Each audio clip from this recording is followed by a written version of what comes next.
और भारत में drug industry को सपोर्ट कर रहा है टेरर आउटफिट, और फिर यही ड्रग इंडस्ट्री टेरर आउटफिट के लिए बड़ा काम करती है। आप कल्पना कर सकते हैं कि डॉक्टर उमर नाम का व्यक्ति, वो व्यक्ति वीडियो बना करके सुसाइड बॉम्बर होता है। कैसे होता है? उसके ब्रेन को वॉश किया होगा, वो निश्चित रूप से वो नशा भी करता होगा, और नशे में आप जब लोगों को ले आते हैं उसके बाद आप उसको ब्रेन वॉश करने में बड़ी आसानी होती है। तो ये जो पूरा ट्रेल है, भारत से लेकर अफ्रीका तक, अमेरिका तक, पूरी दुनिया में, इंग्लैंड इससे अछूता नहीं है, अमेरिका इससे अछूता नहीं है, और साउथ अफ्रीका, ऑस्ट्रेलिया इससे अछूता नहीं है। पाकिस्तान तो फैक्ट्री है, बांग्लादेश तो ड्रग की फैक्ट्री है, श्रीलंका ड्रग की फैक्ट्री है, नेपाल में भी वही काम चल रहा है।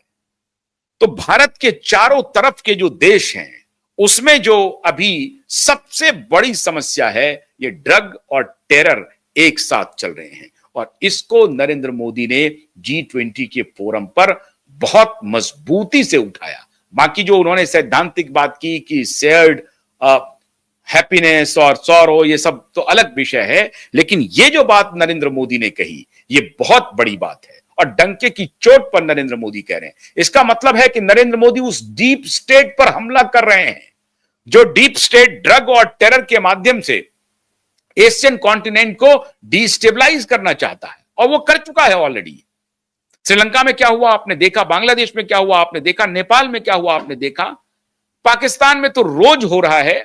तो उनकी ये चिर प्रतीक्षित इच्छा है कि भारत में नेपाल जैसी बात कुछ हो जाए, बांग्लादेश जैसी बात कुछ हो जाए। वो होगी कैसे? वो उसके होने के लिए 1 साल, 2 साल, 3 साल नहीं, ये सालों का प्रोजेक्ट होता है, और उसमें ड्रग बहुत बड़ी भूमिका अदा करता है। इसलिए आप इसे छोटी घटना मत मानिए। ड्रग और टेरर के रीढ़ पर जो मोदी ने वॉर किया है, ये बिल्कुल छोटी घटना नहीं है। और वहां से ये संकेत ये ठाकरे गैंग ले रहा होगा मुंबई में कि प्रधानमंत्री मोदी अगर G20 के सम्मेलन में ड्रग कार्टेल को ध्वस्त करने की बात कह रहे हैं, तो यह संदेश देवेंद्र फडणवीस के लिए भी होगा, महाराष्ट्र के डीजीपी के लिए भी होगा, और मुंबई के मुंबई पुलिस कमिश्नर के लिए भी होगा। ये भी होगा कि टूट पड़ो, नेस्त नाबूद कर दो। ठाकरे अगर इसमें शामिल है तो उसे तबाह कर दो, खत्म कर दो। यह संदेशा मोदी ने दे दिया G20 के फोरम से, नारकोटिक्स डिपार्टमेंट को दे दिया, पुलिस कमिश्नर को दे दिया, डीजीपी को दे दिया, और देवेंद्र फडणवीस को दे दिया कि यह नहीं चलेगा। इसलिए ध्यान रखिए, महाराष्ट्र में जो ड्रग कार्टेल ऑपरेट कर रहे हैं या ऑपरेशनल हैं, वो सीधा संकेत इसके पहले केंद्रीय गृह मंत्री अमित शाह ने दिया था, और अब मोदी ने, भारत में नहीं, इंटरनेशनल फोरम पर दे रहे हैं मोदी। इसका मतलब समझिए, ड्रग कार्टेल को ध्वस्त करने के प्रति भारत सरकार की प्रतिबद्धता का स्तर क्या है। यह इस बात की तरफ संकेत कर रहा है कि ड्रग कार्टेल को पूरी तरह से नेस्तनाबूद करने के लिए भारत सरकार कितनी प्रतिबद्ध है। इसके पहले गृह मंत्री ने बयान दिया था, और अब प्रधानमंत्री दे रहे हैं। कहां पे दे रहे हैं? G20 के सम्मेलन में दे रहे हैं। इसके पहले वो मन की बात में जिक्र कर चुके हैं ड्रग को लेकर के। नशा को खत्म करने के लिए एक अलग अभियान भी चल रहा है। तो होशियार हो जाइए ठाकरे गैंग, आपके लिए बहुत बड़ा संदेश है, बहुत बड़ा संकेत है। और ध्वस्त तो आपको खैर होना ही है। अगर मोदी ने यह कह दिया है कि ड्रग कार्टेल को ध्वस्त करेंगे, तो आपको ध्वस्त होना ही पड़ेगा।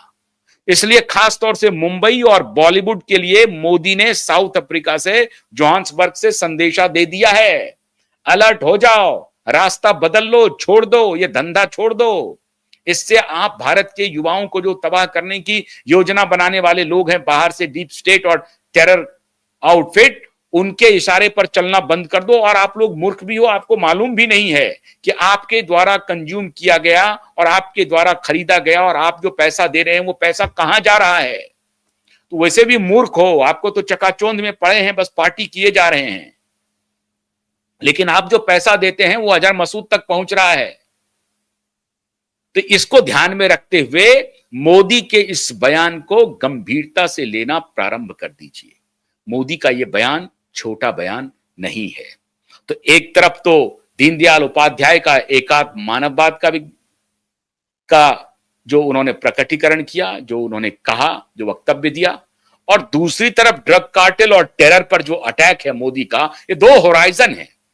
एक तरफ पूरे दुनिया को वसुधैव कुटुंबकम का पाठ पढ़ा रहे हैं, the world is a global village, उसकी बात कह रहे हैं। वो वर्ल्ड इकोनॉमिक फोरम वाली बात नहीं है कि वर्ल्ड गवर्नमेंट बना दो 2030 तक, जो एजेंडा चल रहा है वर्ल्ड इकोनॉमिक फोरम का, उसके प्रति तो अब मोदी जी सतर्क हो गए हैं कि इनका एजेंडा कुछ और है।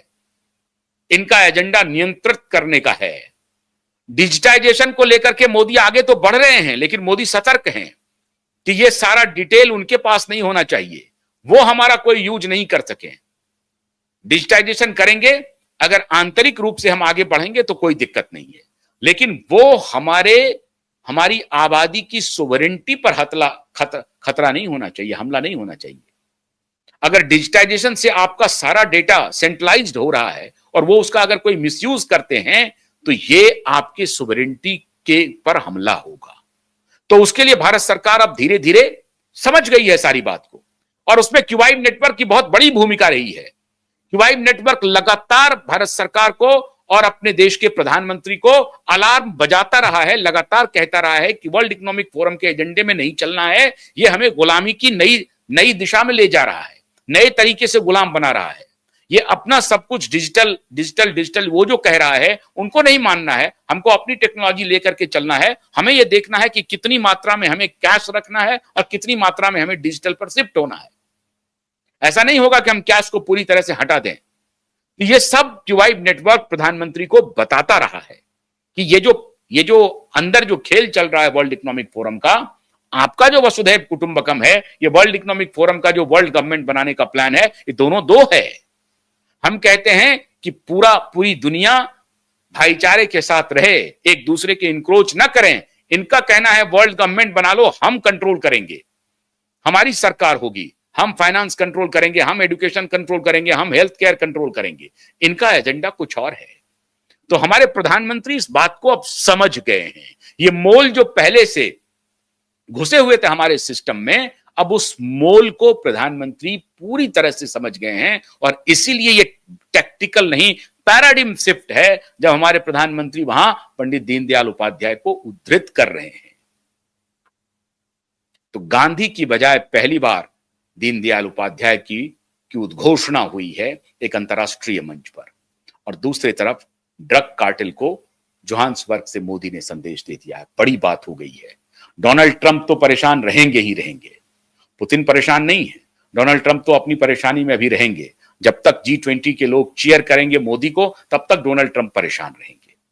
लेकिन इस परेशानी से भारत की सेहत पर कोई असर नहीं पड़ने वाला है। भारत अपनी रफ्तार में आगे बढ़ता जा रहा है। तो बहुत बहुत शुक्रिया, बहुत बहुत शुक्रिया। नमस्कार।